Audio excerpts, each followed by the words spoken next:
Hello there, this is the educated farmer. I'm preparing to move out this morning, and then a thought just came to mind. There is this thing that people normally say, be a man. So, me like this at this my age, I'm forced to be a man. You understand? Be a man. And the struggle with manhood is not what to do, what to say, when to say it, and how to say it. I have found out that the struggle of being a man is you see others, you compare yourself with others, the kind of success they are achieving, the kind of height they are climbing, and the things they are doing as compared to what you are doing. Because if I'm to define who I am as a man, then it will be by my terms. But then, according to my terms, I'm a man.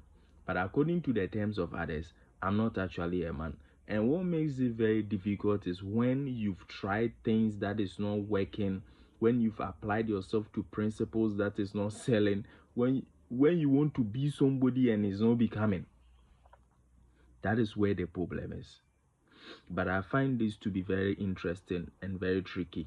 The thing is, it's not really about the the struggles you are going through. Manhood must be defined by the comeback. You understand? The comeback in the sense that I tried this, it didn't work, then I now came back to correct it and it has now become better. You see, other than that, so what will be the definition of a man? Normally they say he should be masculine, he should be protective, he should be a provider. You get it, all these accolades. So the definition for this man is a man that is perfect, a man that is pure, a man that is strong, a man that shows no weaknesses. And I find this to be a fallacy, because there is no way for you to attain perfection when you don't have flaws. So the definition of a man should be the kind of setbacks he has had, and yet still he is on his feet. So a father that is not financially sound, a father that doesn't have a good accommodation or structure for the children, a big house with a car and those things, does that make him a bad father? I know some of my friends who are driving cars now, and it's not because they work to buy the car, it's because the father bought them the car.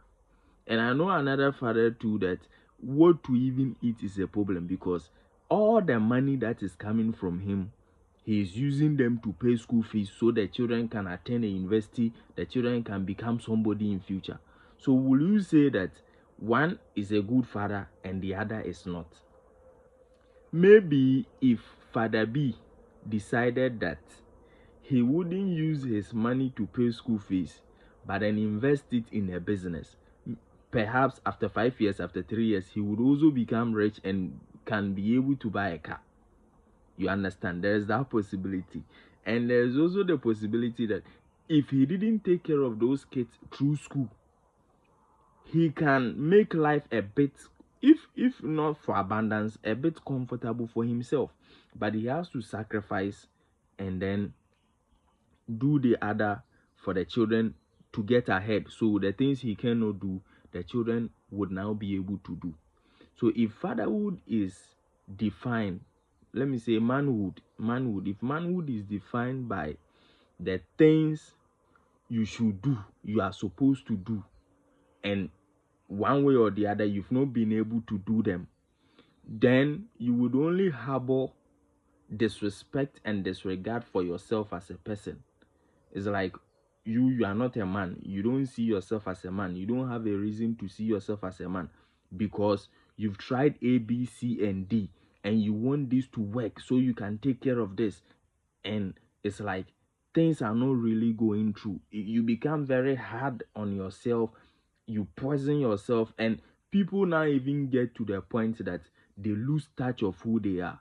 So you see men hiding at the back of women just sleeping around. You see men drinking alcohol. You see men picking up unnecessary attitudes. Some even leaving home and not returning. Some not taking care of children. Like they intentionally pick up a shameful attitude so they can hide their shame behind those attitudes and become irresponsible.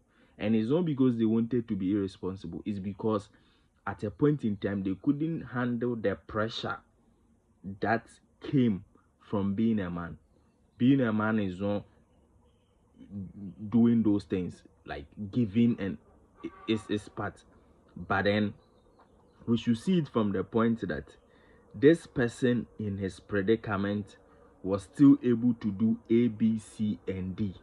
This person at his lowest moment was able to do A. You understand?